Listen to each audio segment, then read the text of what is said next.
তো hello guys, আজকে আমি এবিসি আনন্দ থেকে কালু সরেন কথা বলছি। আজকে আমি এসেছি এই যে পুরো জায়গাটা মহিনা করতে। তো এসো দাদা, এইখানে দাদার সাথে দেখা করি। দাদা বলছি, এখানে পুরো যে জায়গাটা জঙ্গল হয়ে আছে, এই জায়গাটা তুমি পরিষ্কার করো না কেন? এই জায়গাটা এত মাটিতে আমি ওষুধ দিচ্ছি জায়গাটা কোনো কাজেই হচ্ছে না। এতবার আমি ওষুধ দিলাম, গাছগুলো মরছে না এত ঝোপঝাড়। কি করে যে আমি এখানে রইতে পারবো? দাদারা সবাই দেখো তো, আর আমাকে বলো আমার ওই ওষুধ কি দেওয়া যায়।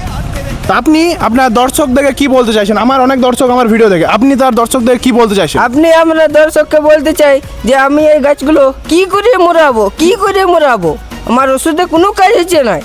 এই গাছগুলো মারার জন্য সবথেকে ভালো কি ওষুধ হবে, ওটা আপনি আমাদেরকে কমেন্ট করে বলুন।